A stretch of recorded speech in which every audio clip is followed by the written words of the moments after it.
Good evening, everyone.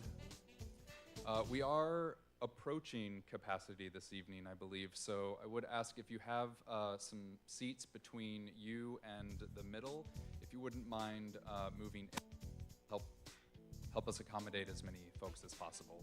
Thank you.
Good evening.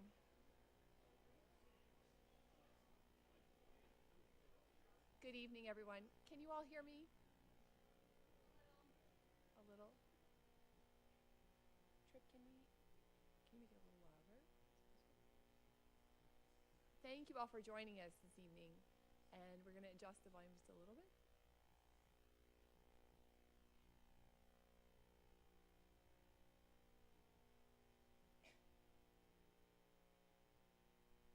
Is this better now? Okay, all right, thank you. My name is Jessica Powers. I'm the Chief Curator here at SAMA, and it's my pleasure to welcome all of you to our program this evening, both those of you joining us in person here in the auditorium and those of you who are watching the program online. Our program this evening is Fantasies in Steel, The Age of Armor with Dr. Jeffrey Forgeng. And tonight's lecture is made possible by generous support from the Louis A. and Frances B. Wagner Lecture Fund. Before we begin, I want to make a few friendly reminders. First of all, if you could please take a moment to make sure that your phone is either turned off or set to silent. Second, for those of you in the auditorium, if you need to leave at any time during the program, please exit and re-enter through the doors at the back. And then thirdly, during the question and answers at the end of the program, please raise your hand to ask a question, and Dr. Forgeng will call on you, and then he'll repeat your question so that everyone can hear through the microphone. And lastly, our galleries are closing at 7 this evening, but if you would like to come back and see more of the Age of Armor, and we hope that you will, we reopen again tomorrow morning at 10 o'clock. Our speaker this evening is Dr. Jeffrey Forgeng, the Higgins Curator of Arms and Armor and Medieval Art at the Worcester Art Museum. He has been responsible for the Higgins Collection of Arms and Armor since 1999, and he has organized a number of nationally touring exhibitions based on this collection, including the Age of Armor, which will be on view here at SAMA until May 12th. He's currently developing the Worcester Art Museum's permanent Arms and Armor gallery. Dr. Forgeng is the author of more than a dozen books, including The Medieval Art of Swordsmanship, Royal Armouries Manuscript I.33, another volume called Pietro Monte's Collectanea, The Arms, Armor, and Fighting Techniques of a 15th-Century Soldier, and lastly, The Book of Horsemanship by Duarte I of Portugal, as well, of course, as the exhibition catalog for the Age of Armor. Please join me in welcoming Dr. Jeffrey Forgeng.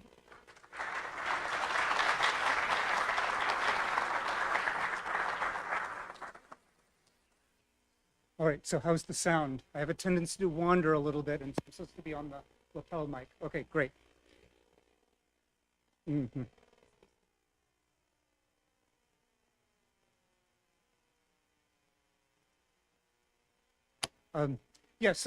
Thanks, Jessica, for that introduction, and thanks to all of you and everybody.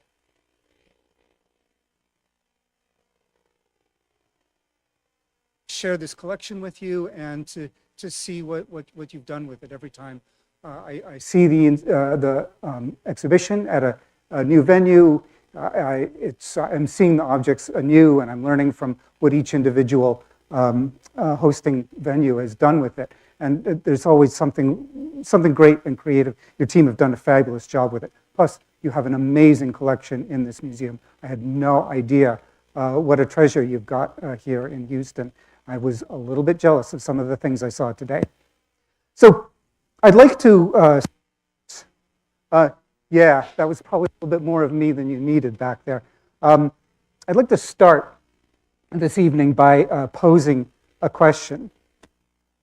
What does armor mean to you? These objects are kind of uniquely evocative for people today. And I'm sure if you kind of look at the suits of armor on view today in the exhibition, you have your own kind of emotional, visceral responses. Maybe it calls up ideas around empowerment and invulnerability. Perhaps it calls to mind the notion of the hero's quest and a world of adventure. Maybe it makes you think about the noble values of a bygone era far in the semi-legendary past. These are all some of the sorts of things that we tend to associate with armor today.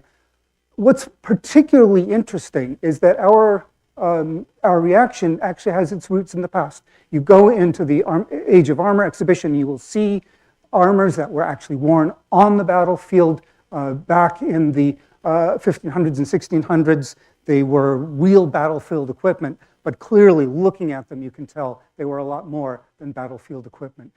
When we go in and we see one of these amazing suits of armor, and it kind of hits us powerfully, viscerally, that is how they reacted back in the day as well. This is why these objects, they put so much time, care, effort and cost into creating these suits of armor. They were meant to be emotionally powerful in a lot of the ways that I've just highlighted right now. They have a lot of the associations back then that they still have for us today. And that's a pretty remarkable aspect of these objects compared to other museum objects that are out there. Well, we tend to think of the medieval knight as sort of in terms of the knight in shining armor, but actually for most of the Middle Ages, the principal body armor for a knight consisted of a suit or coat of mail. The torso, the arms, the legs, most of the protection was being provided by mail. We have this great example on view in the exhibition, particularly interesting because it's the oldest part of it, probably dating to around 1500, made in Germany, but appears to have been in active use into the 1800s, having been exported likely to the Near East and ending up in Sudan. And so for most of the Middle Ages, the knight's bodily protection consists of some variation on what you see here. Mail protection for most of the body, some kind of solid plate protection for the head.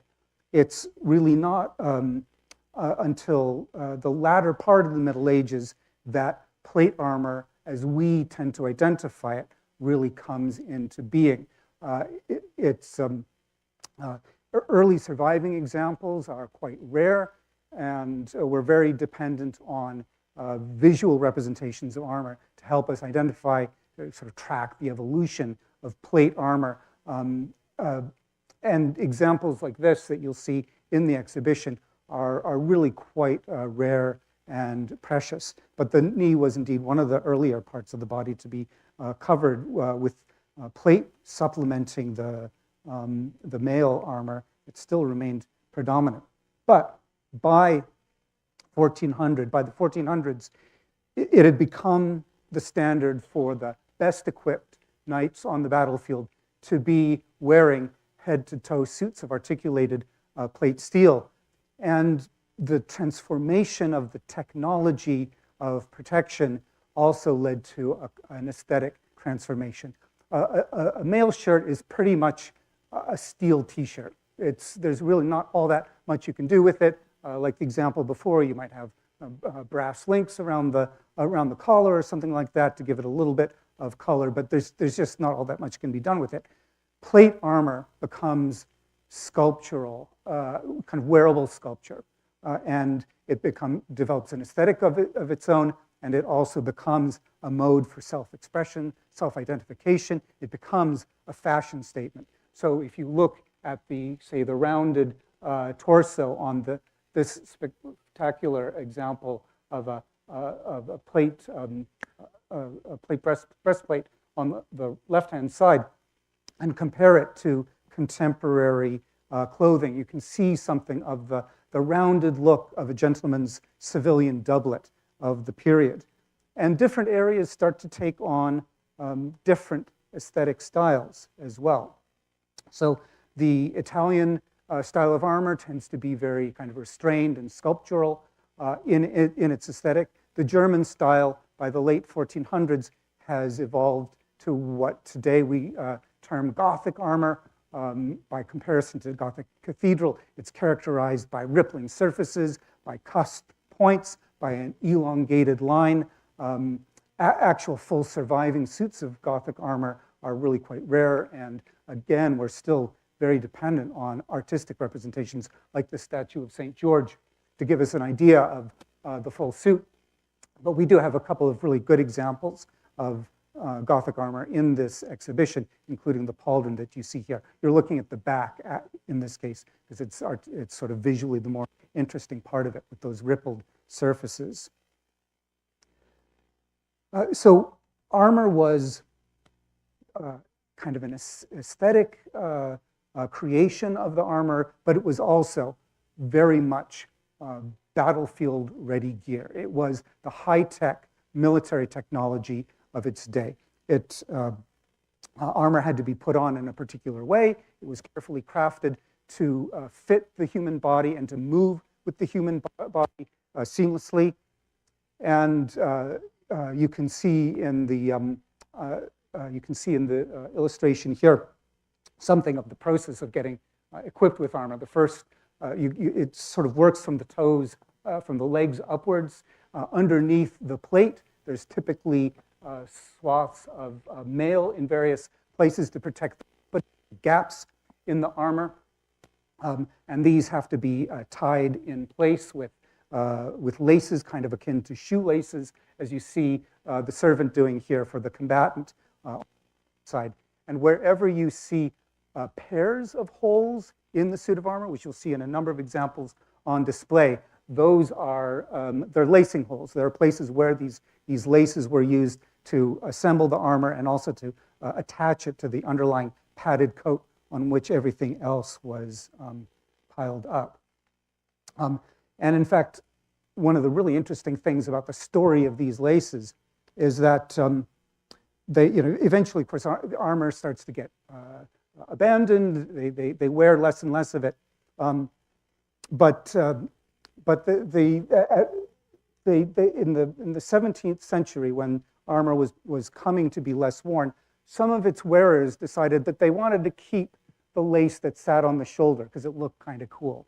And to this day, that lace can still be seen in military dress uniforms. It is an evocation. It harkens back to the equipment of the medieval knight. This was the lace that held on your armor in place. So the armor was carefully crafted to work with the human body. These guys were extremely trained, skilled martial artists, specialized in the art of hand-to-hand combat. They couldn't exercise those skills if their armor didn't work perfectly with them. These guys could move fluidly. They're carrying extra weight, but it's typically in the 40 to 60 pound range for the full suit of armor. And so there is extra weight, but it's less extra weight than soldiers sometimes carry on the battlefield today. And as you can see in the image here, they've got mail armor underneath to cover those areas where you can't really have plate steel and still allow the body to move fluidly the way it needs to do. So they're not as encumbered as we sometimes think of today, but it's still a not insignificant amount of extra weight, 40 to 60 pounds, especially if you're involved in heavy physical activity. These guys had to be in very good shape. And in fact, knights regularly took part in various kinds of things that we think of today as track and field sports to build up the breath, the stamina, the endurance that it took to fight in armor. So things like running races of various sorts, jumping contests, shot put, javelin, and perhaps most interestingly of all, vaulting. If you've ever seen vaulters, like the Olympic gymnastics sport of vaulting, the big sort of barrel-shaped thing that they do it on, it's called a vaulting horse. And there's a reason, it's because it actually used to be a horse. In fact, it used to be a wooden version of horse that you would train on, like you can see on the top left of the screen there, to build up the skills before you actually tried to do the same moves on a living animal. And there's the version where it's got kind of loops on either side to facilitate the acrobatics. It's called a pommel horse, and pommel that refers to the saddle, the front, and essentially the front and the back of the saddle that were used to exercise these kinds of spins and leaps and such that were part of the medieval knightly sport of vaulting. So armor was gorgeous, it was effective, and of course it sparked something of an arms race. Traditional styles of sword weren't necessarily all that effective against somebody wearing full plate armor. So this sword that you'll see on display in the exhibition, as well as the dagger, are of a type designed specifically to counter plate armor. Basically, wherever you see these heavy blades with a kind of diamond-shaped cross section, those are made to be really stout and robust, with a very fine point that can be driven into the openings between the plates of steel without snapping off. So these are weapons that are specialized to go up against the armored knight. And specialized weapons as well are developed for foot soldiers. So this halberd, again, has that really robust diamond-shaped tip, really great for thrusting against armored knights, as well as a very heavy chopping axe and a beak that is there precisely for the purpose of piercing through plate steel. And infantry are also, by the late Middle Ages, developing new tactics to make them more effective against the armored knight. The armored knight was very powerful on the battlefield, could in theory dominate it, but at the very same time as plate armor was evolving, so too were infantry tactics. Mass porcupine formations of soldiers with long spears were very capable of holding off the power of a body of charging knights. And if they were supported by troops equipped with ranged weapons, then the knights, once stopped, became targets for those weapons. Initially, of course, the famous longbow, which was more or less kind of more specialized to England, took a lot of training and national will to build that training in the populace. Much simpler to use, although more expensive, was the crossbow, a very simple point and shoot weapon. But if you're speaking of pointing and shooting, you may be surprised to notice in this image, yes, those are indeed firearms that are being used in the midst of these bodies of armored combatants. Firearms, in fact, gunpowder weapons make their appearance on the battlefield in Europe at almost exactly the same time as plate armor, kind of along the same timeline, although armor, the technology of armor, kind of initially ran in front of that of gunpowder weapons. As we shall see, by the 1500s, that equation was changing. The gunpowder weapons are becoming reliable enough and powerful enough that they were really having an impact on the outcome of battles. And yet, that's the time when gunpowder weapons are coming into their own are actually the time when the art of making armor was at its technical height. The Maximilian armor that you'll see on display in this exhibition is just a tour de force of metal craftsmanship. It boggles my mind that somebody can do that. It's hard enough to take a plate of flat steel and raise it up into a nice smooth round shape. It's even harder when you have to raise it up into a shape that has complex curvature. And you don't really get two chances to get this right. Once you've kind of done a few wrong hammer strokes, it's kind of scrap metal. You can't really fix it. I often like to compare the craft of armor making to folding a fitted bed sheet. Virtually impossible to do. It just never, the pieces, you end up with extra fabric in the wrong place. It just never works right. Imagine if you had to do that in steel. And you get an idea of just why these craftsmen had to train for such a long time. And then, so the Maximilian armor, in addition to all of those complexities and the complexities of getting all the articulation, the flexing and everything correct, they're adding all these tiny ribs, this sort of pinstripe ribbing all over the surface. It's really kind of amazing. The other thing that's really noteworthy here, I mentioned earlier that armor has some connection to civilian fashion. It really takes off in this period. If you look at that suit of Maximilian armor, sometimes it's suggested that the rippled surfaces serve to strengthen the steel at a time when it was going up against gunpowder weapons that were becoming more effective. And there's possibly some truth to that, but for the most part, it's really an evolution of that Gothic ripple into its most lavish expression. And you'll see multiple similarities between the suit of armor here and the civilian clothing. Well, not civilian clothing, but the soft clothing, the fabric clothing that's being worn at the same time. That puff and slash look, that heavily gathered surface, voluminous shapes, the square cut neckline, the broad-toed shoes. All of these are places in which the armor mimics male civilian fashion of the day. Even when you look at the lower legs of the suit of armor, you'll notice they're completely plain.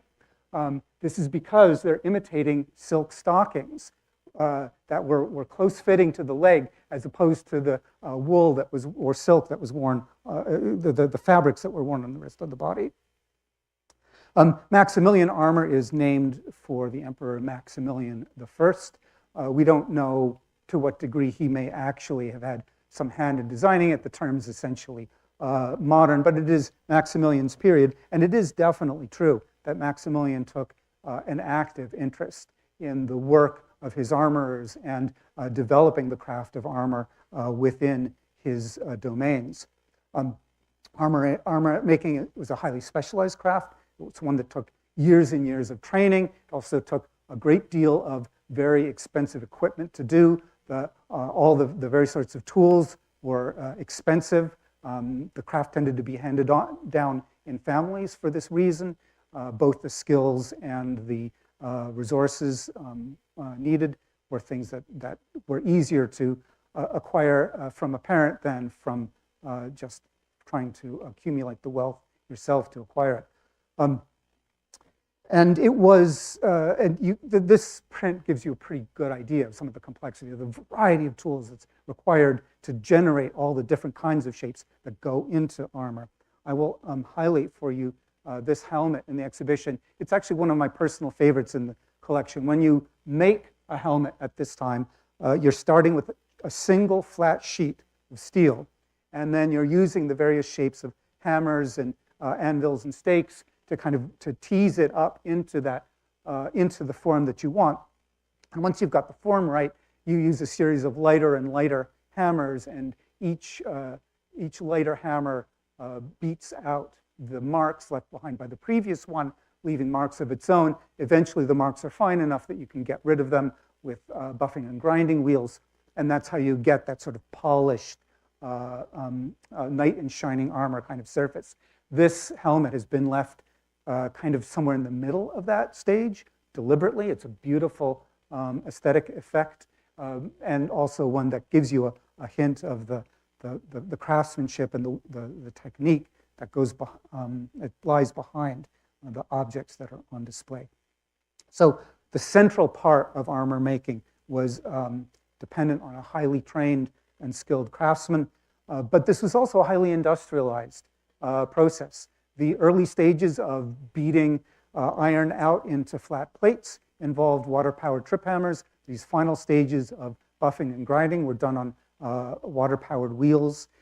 It was really one of the most advanced industries of its day. This is the age of Leonardo da Vinci. This is an age that's really developing technology in many ways, embodied very dramatically in this combination pistol shield. It's in the Renaissance. I mean, people, I'm sure many of you will be familiar with Leonardo's notebooks. There's a fascination with invention, creation, coming up with ingenious devices for the battlefield, like Leonardo's planes and tanks and stuff like that.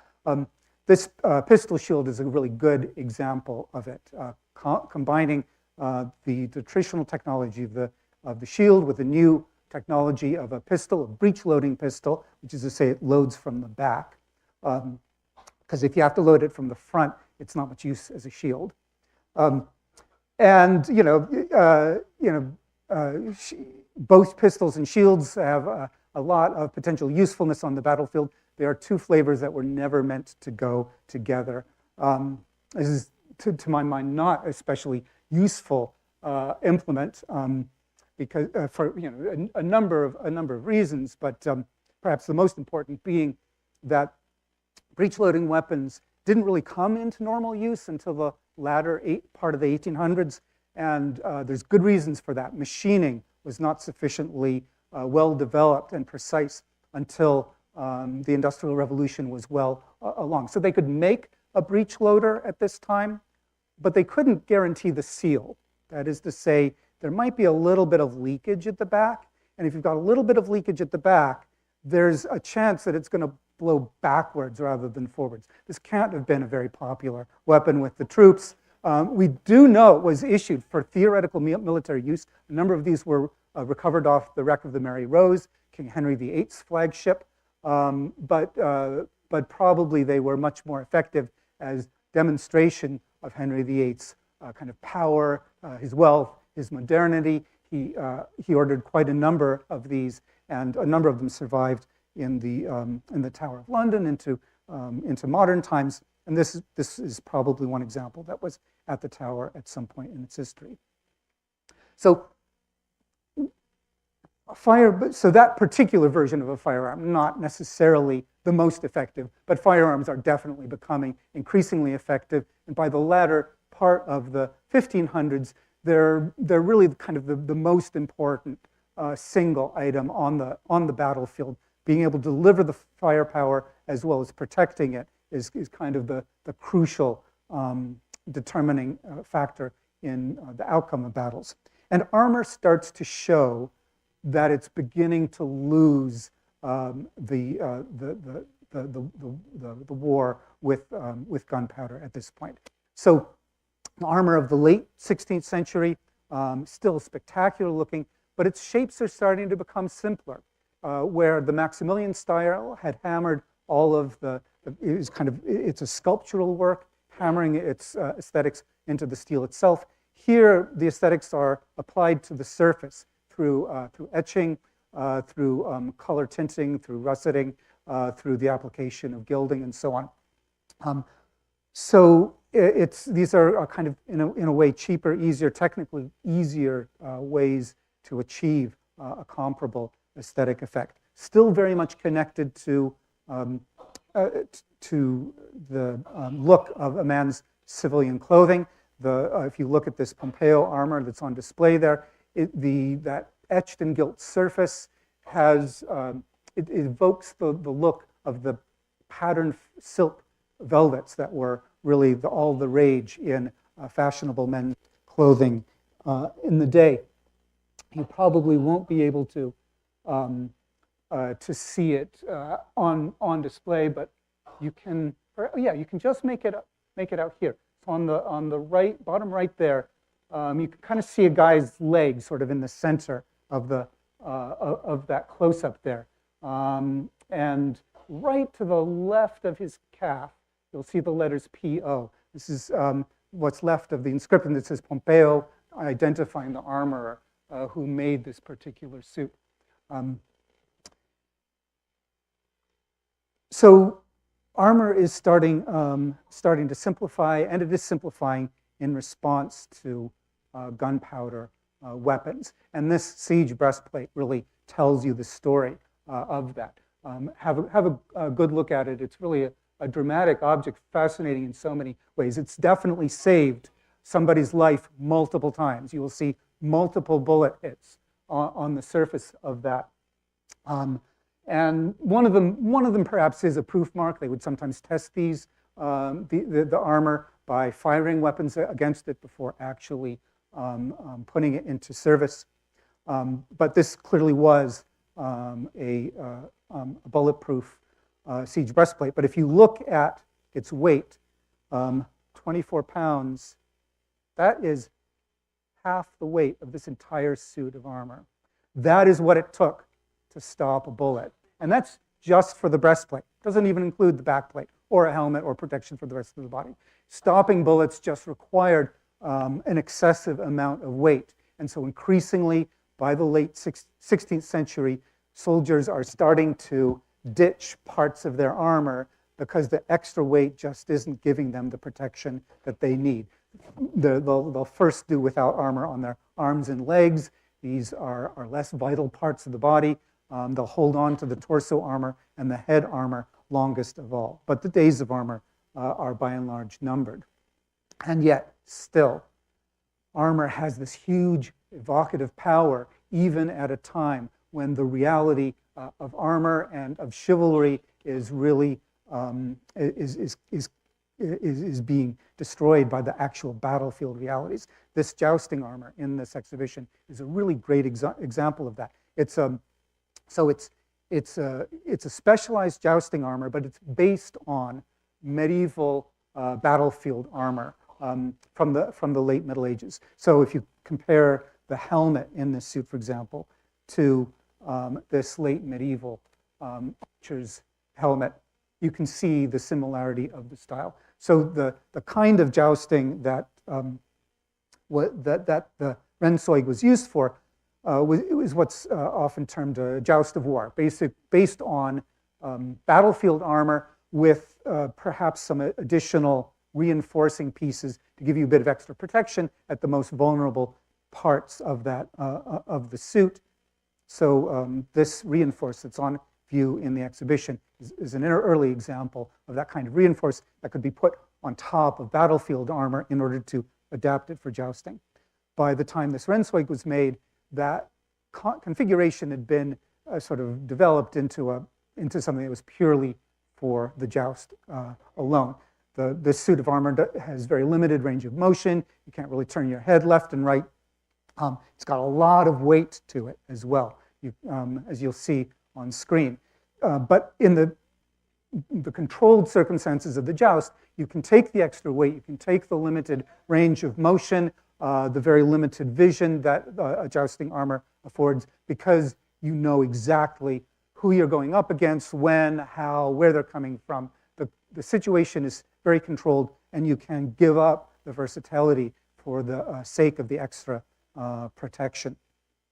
And one of the nice things about doing a presentation on screen as opposed to doing, say, a walkthrough of the galleries, I get to show you parts of the armor that you'll never normally get to see.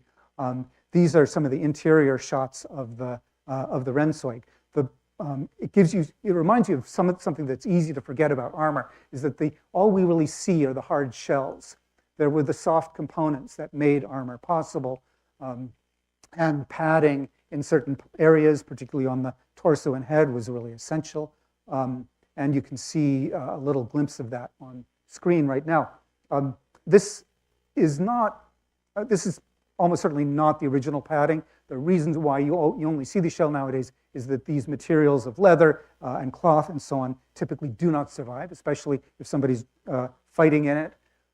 Sweat is very incompatible with the longevity of fabric and leather. But this padding does come from the working life of the armor, which continued for a century, well, over a century or two after it was made. So that's the view inside the helmet. Here's a view inside the chin. And so you can see the padding there, a little bit of the stuffing peeking out that gives it its protective qualities.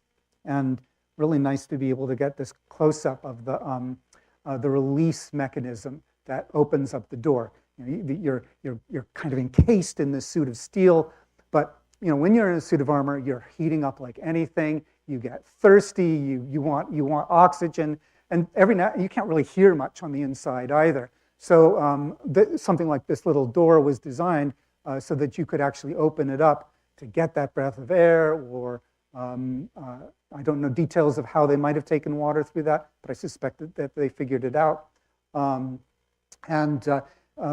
There's always a couple of features, particularly on the helmet, that allow the wearer of the armor to actually do this stuff himself, to open up the visor, open up this little ventilation door. You can't get in and out of a full suit of armor without somebody else's help, but there's some things that are designed that you can do it for yourself. And then this is a particularly charming feature. This armor was still being used in the early 1700s, and got the name of one of the courtiers to whom this armor was assigned. Herr Generalleutnant von Bose, an important figure at the Saxon court. It just makes me think of me going off to like kindergarten with my name stitched into all my clothing. Now, because there's just so much to share both this evening and in the exhibition, I have, the focus has really been on the European story. But a lot of the things that I've said around European armor actually do apply in other parts of the world.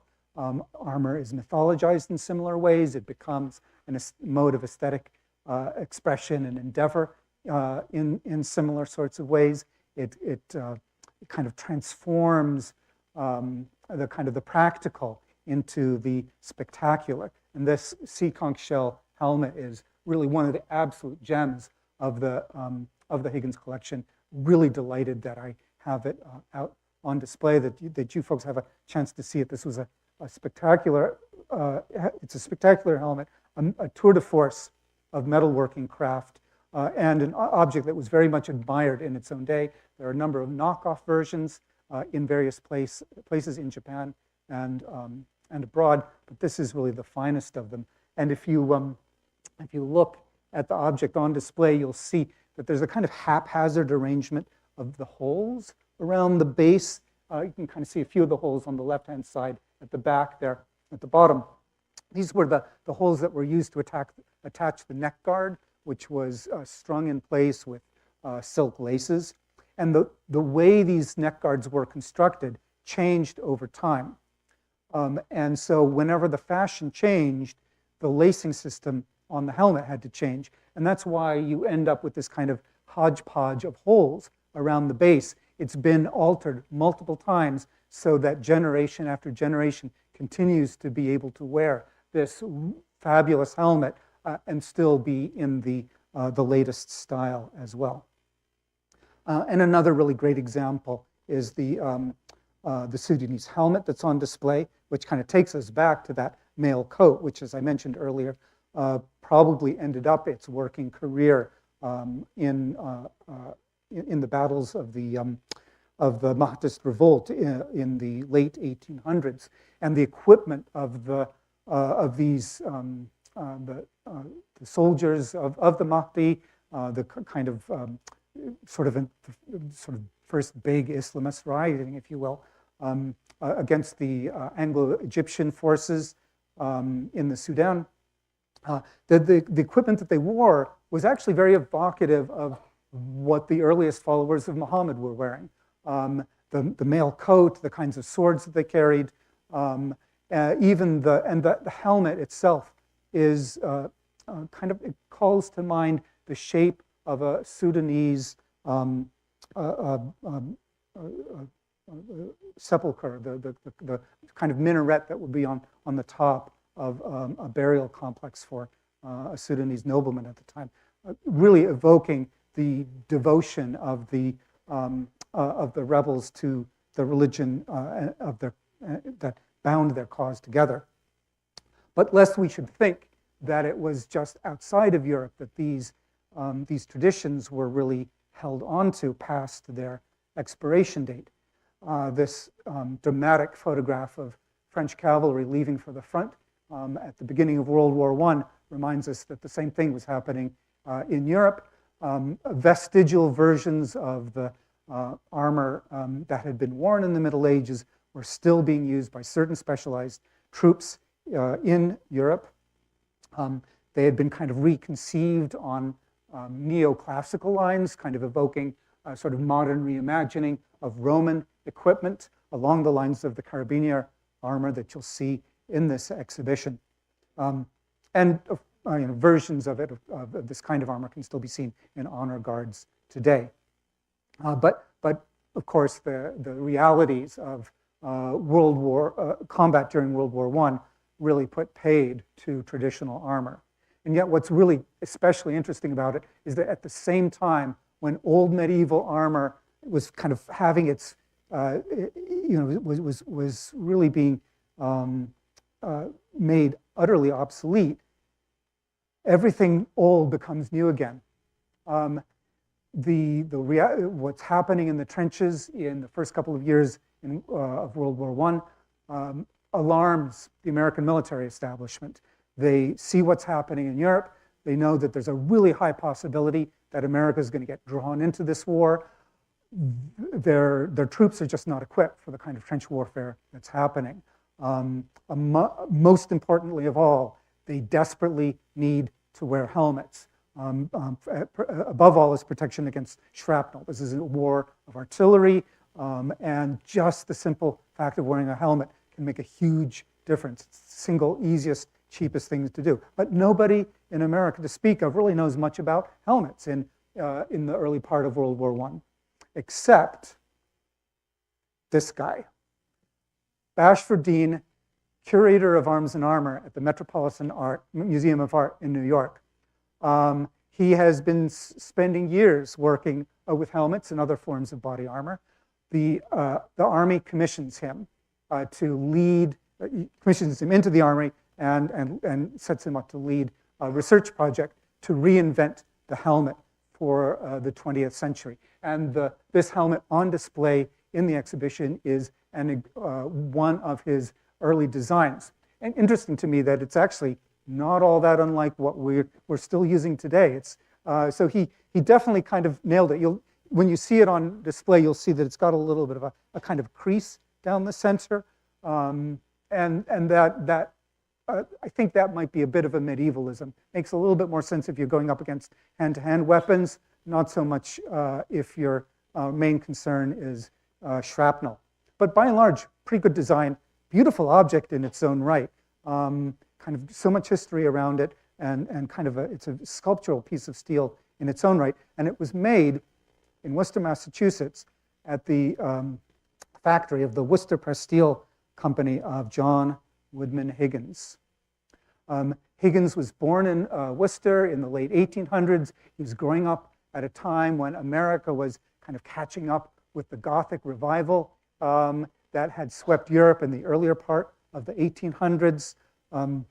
He grows up with this kind of romantic fascination with the world of the knight in shining armor, as well as a practical interest in the practice of steelcraft.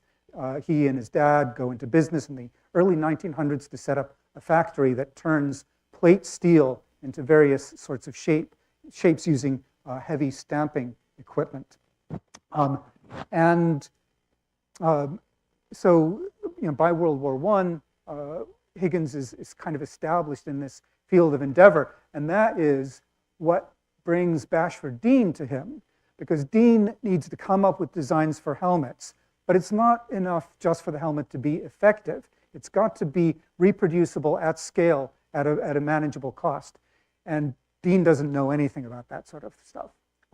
He needs to go to an industrialist, and Higgins is the perfect sort of person. It's exactly his kind of factory that would be producing something like this. The prototype you see was worked by hand, but Higgins was part of that process of trying to figure out whether that design would work. Spoiler, it didn't, but obviously it came around again sooner or later.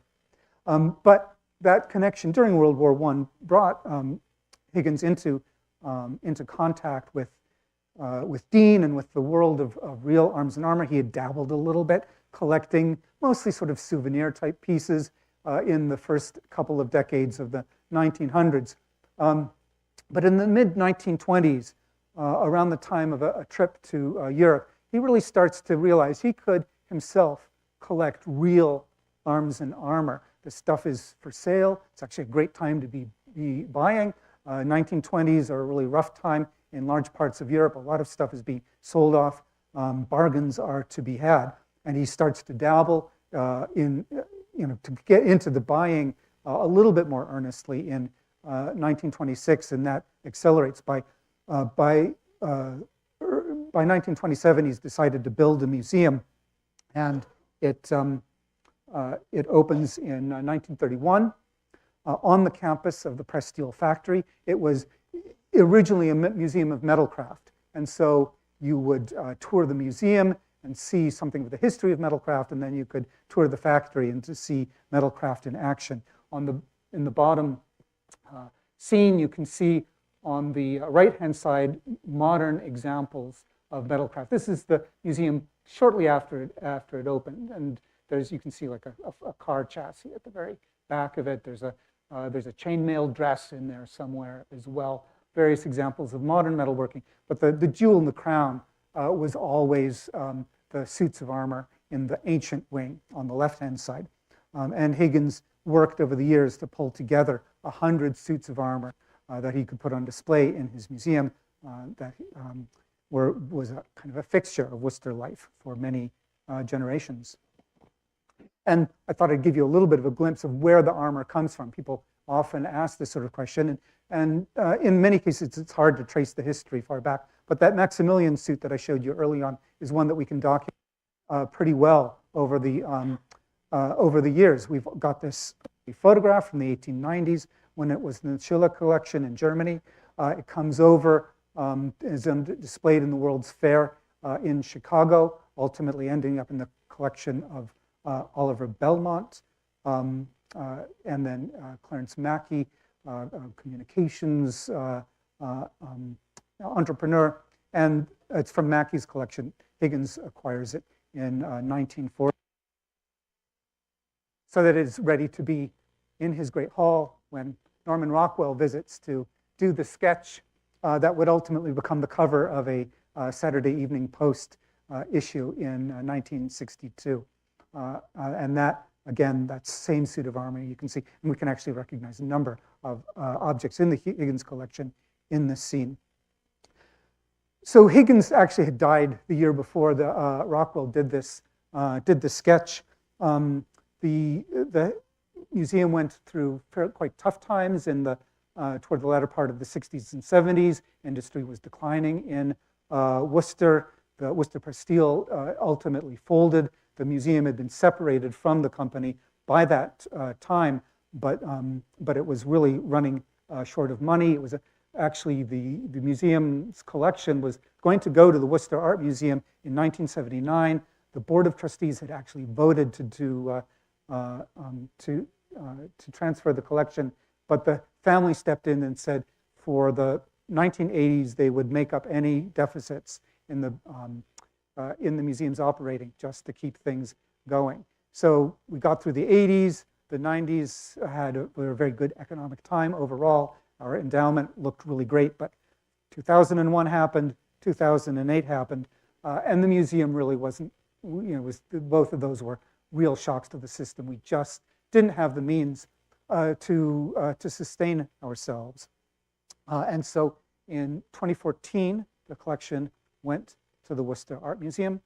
We had a temporary exhibition and then did a reinstallation of the medieval galleries that allowed us to get a lot of arms and armor on display, both in the medieval gallery and then sprinkled through various other galleries of the museum. But so we have about 100 objects of the Higgins collection currently on display at the Worcester Art Museum. But that leaves, it's 100 objects out of a collection of about 1,500 or so. It's hard to tell how many objects are in the Higgins collection. I mean, how many objects are in a suit of armor? One, a dozen and a half. It depends on how you count. I usually say, think of about 1,500 plus. And we had such star objects just sitting in storage. That Japanese conch shell helmet, it broke my heart. And so that is why we were able to pull together this once and never again exhibition. We will never, ever send this much of the star objects in the Higgins collection on the road at the same time. I'm sad that they're not on display in Worcester. I'm thrilled that they're on display in San Antonio and delighted to share them here with you this evening.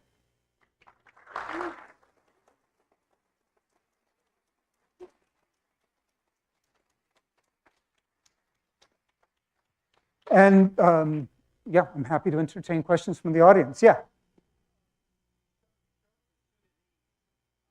Mm-hmm.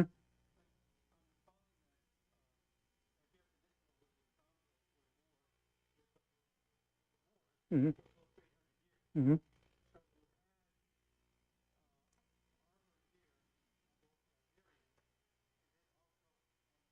Mm-hmm.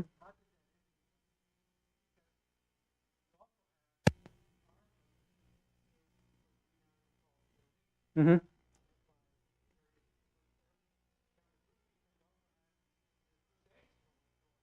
Mm-hmm. Yeah, I mean, in the early part of the Middle Ages, in the early part of the kind of conflict between Moors and the Christian kingdoms in Iberia, the equipment on both sides wasn't all that different.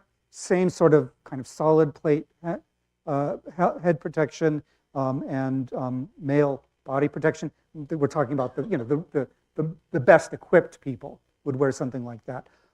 It's not until European armor changes and tactics are changing with them that you start to get that suit of full plate steel, which is certainly being used in Spain by the latter part of the Reconquista, although at the same time, the Spanish are also adopting various kinds of techniques and tactics from the Moors, sort of light cavalry type ways of operating that would ultimately also influence the broader European context as the emphasis goes away from armor and toward more complex cavalry operations.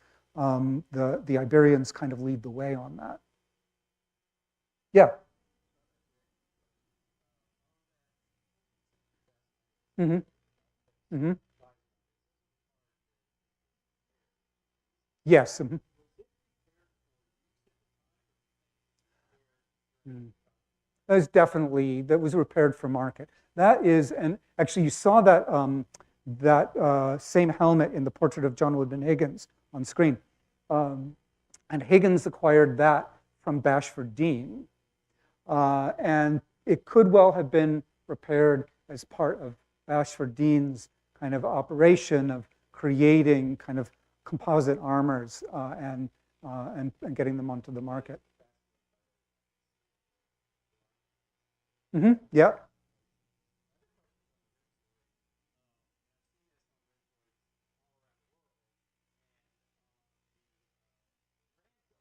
Mm-hmm. No, I know. Mm-hmm.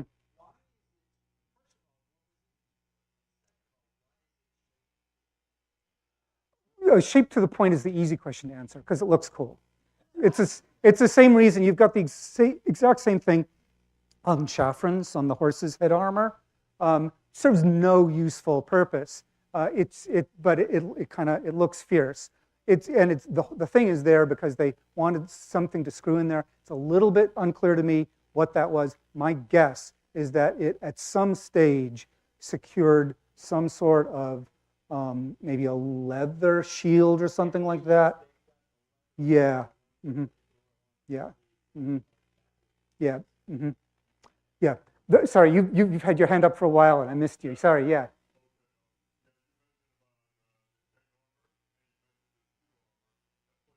Mm-hmm.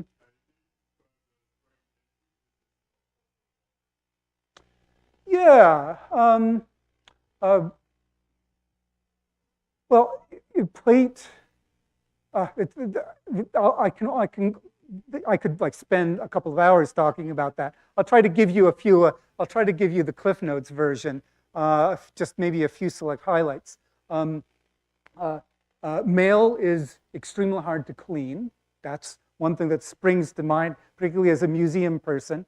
It's a real pain that way. Plate armor is a lot easier in that respect.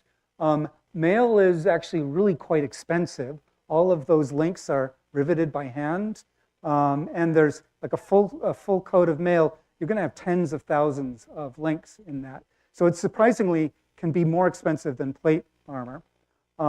It gives you kind of more flex, more breathability. It's not going to protect you mail does, I say, of course.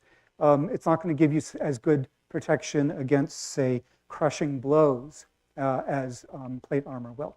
That said, if you land a good crushing blow on plate armor, it may not, even if it doesn't hurt the wearer of the armor, it could damage the armor itself. If the plates get misshapen, they may not flex properly anymore. So there's always that risk. Those are a couple of the things that spring to mind. Yeah.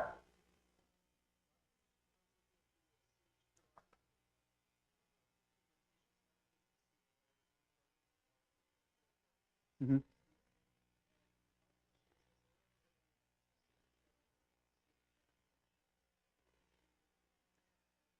So the question is, have there been tests to kind of metallurgical tests to kind of study the metallurgy of the metals? And there have.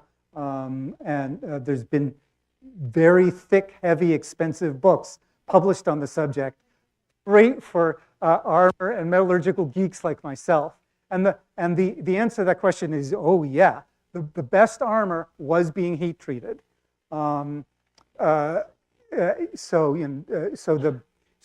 steel is a little bit harder than ordinary iron, but what's really great about it is that if you heat treat it, you can bring up that hardness.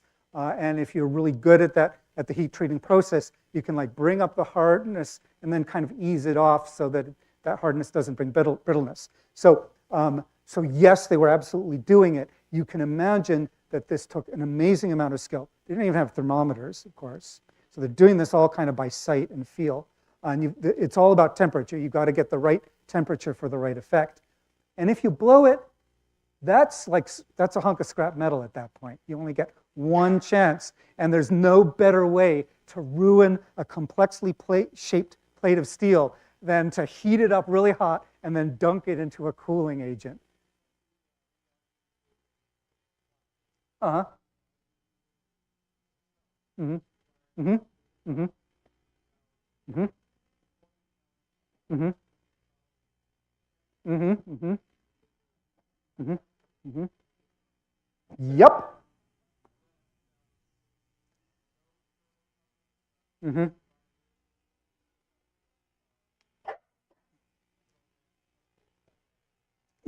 So yeah, this is like the traditional metal smelting techniques, and they're it's just really hard. During the Cultural Revolution, Mao wanted everybody to make iron in their backyards. That proved to be a really bad idea. Yeah, sure. Mm-hmm.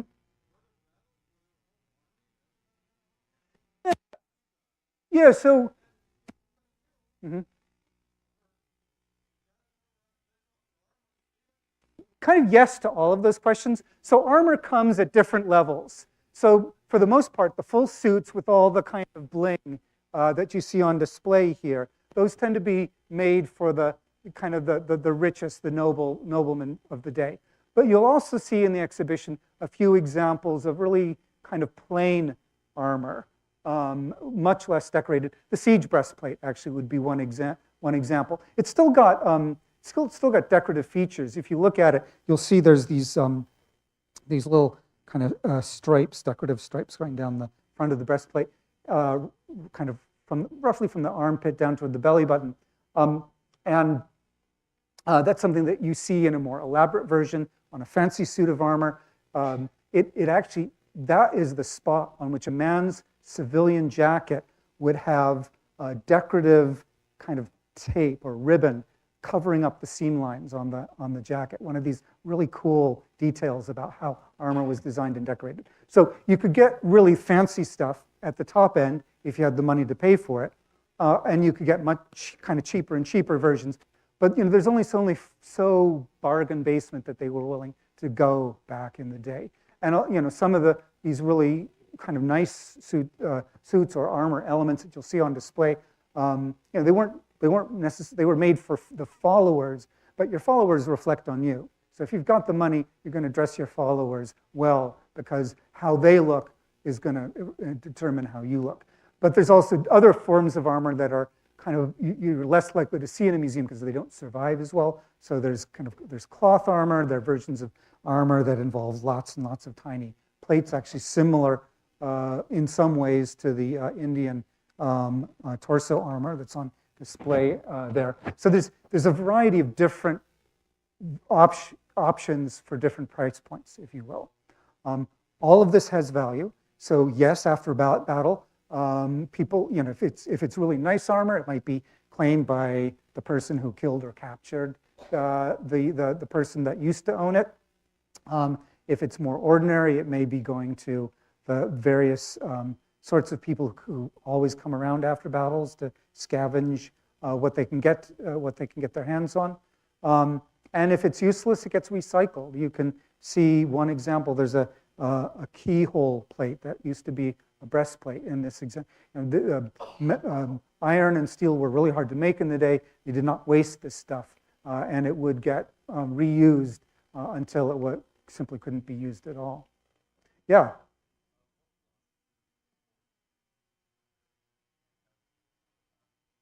Well, a lot of it depends on what you're trying to do. Kind of like, where is the museum going? What sorts of stories are we going to be telling for our audiences? What do we already have in the collection that we want to build on, or are there major gaps that we have? So I can highlight. So, for example, Higgins was really good at collecting armor. He loved armor. He was super excited about suits of plate steel. He wanted his 100 knights. He didn't really care about the weapons that went with them. And when people come to see an arms and armor collection, they expect to see swords and crossbows and whatever. So a lot of my priority in collecting nowadays is to fill in the kind of weaponry side of that equation to make it as strong as the armor side. That would be one. It's a big, complicated process, but that's one example of the sorts of considerations. Yeah, just behind him.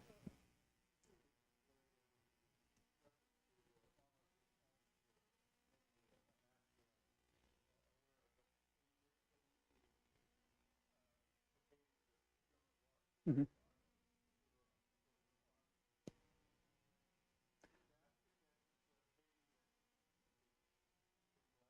Mm-hmm. So the question is about Joan of Arc wearing armor. She did wear armor. We know this for a fact because it's well documented in the court proceedings against her. It was one of the things. One of the main charges against her was wearing male attire, and the armor was a part of that. So she did wear armor. She was pretty exceptional amongst women in wearing armor, although perhaps a little bit less exceptional in being involved in warfare. If you were a woman of a certain class in the Middle Ages, you kind of had to know about these things. There's this great letter from a kind of minor noblewoman out in kind of the countryside in England in the 1400s, and she's writing to her husband in London with a shopping list and says, "Oh, I could use some cloth, and we'd like some spices, and some crossbow bolts, and a few more crossbows."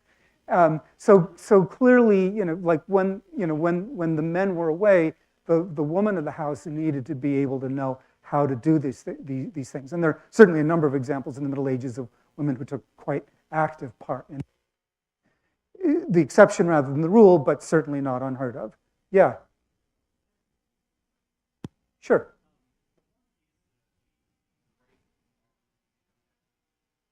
Mm-hmm. Mm-hmm. Right. Mm-hmm. So the question was around the etched and gilt armor that was from the about 1590. So that is etched rather than engraved. So engraving is that mechanical process of using some sort of a cutting tool to cut the design into the armor, extremely laborious. Etching is sort of an easier way to get a similar effect by applying an acid resist to the surface of the metal, scratching away the pattern that you want, and it's one of the ways to do it. But essentially using the combination of using an acid resist plus acid in order to let the acid do the biting into the steel for you. Yeah, in the back.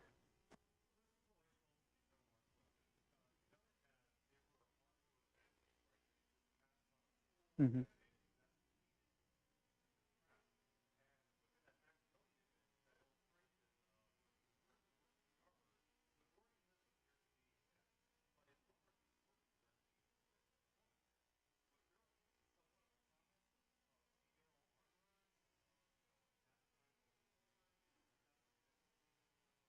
I'd have to look at that image again. I will look at it when I have time. My guess is that it is a male figure. And sometimes it's, there the kind of artistic conventions and just sort of the, kind of ideas around what masculinity looks like are the same in all cultures and times. So sometimes we'll see a figure in medieval art that we think is female, but is actually male, and that's just because the expectations are different around that. It was not unheard of for women to be involved in armoring. Certainly, if you were the wife of an armorer, you're kind of de facto involved in the family business in some way or another. And there are examples where women inherited the shop from their husbands. The level to which they were actually physically involved in it, or I don't know the details of that. So it's again, it is a craft that is kind of like the majority of the more expensive and better paying crafts in the Middle Ages. It's sort of it's associated with men. When weaving became started to be doing on these big expensive looms, it stopped being a female activity, started being a male activity, and so you often see that kind of division in medieval crafts. Yeah.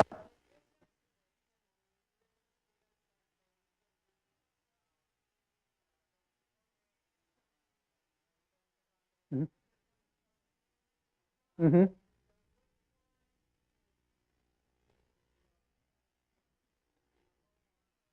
Yeah. Yeah. So Cervantes is a great connection with the stuff that I've been talking about this evening. So that etched and gilded armor from 1590-ish that we were mentioning a moment ago. I mean, that's kind of classic look for armor at that time. Milan was where a lot of Spanish noblemen would have gone to get their armor. That sort of look is very much the sort of thing that's being evoked in Cervantes. He's got this great thing where he kind of cobbles together a helmet. I can't remember what he makes it out of, but it's paper mache and various other things. I think he has some iron rods and paper mache or something along those lines. He tests it and it breaks, so he has to remake it. And he says, "I don't think I'm going to need to test the second version of it." It's all about so much that the novel is about this kind of the idealization of the Middle Ages at a time when the Middle Ages were still kind of with them, and knights in armor were still kind of with them, but that it didn't match up to the battlefield reality. So it's a really great connection to those sorts of themes that I've been talking about this evening. Yeah.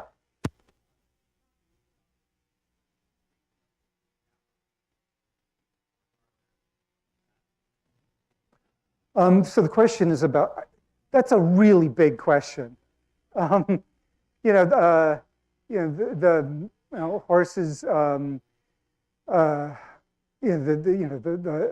equestrianism has been a part of the battle, riding horses battlefield equations since the first millennium BC.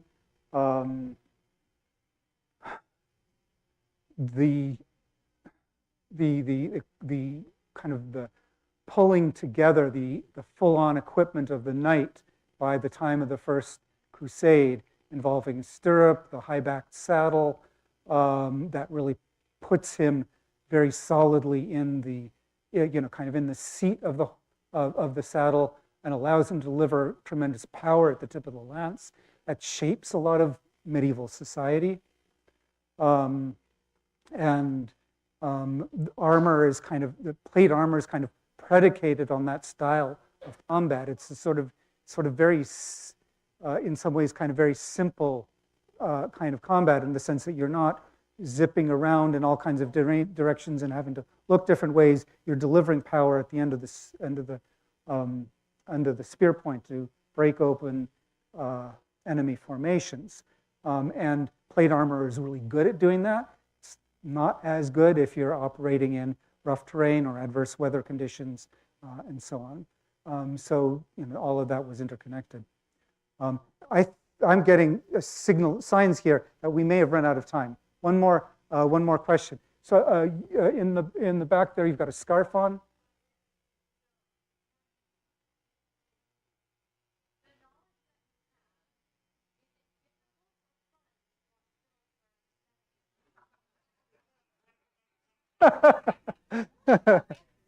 That is a great last question. Um, the it's it can be either or both. I actually did a really interesting YouTube thing.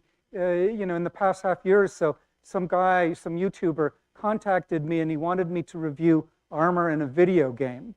And I found it actually genuinely interesting. There had been like most of this Armour was totally over the top, crazy stuff, but it was purposefully that way. It was part of the storytelling, and it was kind of interesting to see the way the designers had kind of taken inspiration from different times and places and kind of put it together. Most of it I thought was it's like not stuff you'd actually want to fight in, but it was part of the storytelling of the video game, and kind of I think one of the most interesting things about these historical objects, whether it's the arms and armor or the bazillion other spectacular things that you have on display here in the galleries at this museum, is the way it can inspire us today. Like I love when these objects still have life, when modern artists and other kinds of practitioners take inspiration from them, kind of remake them in the new age. It keeps these objects alive, and I'm just really glad to be a part of that.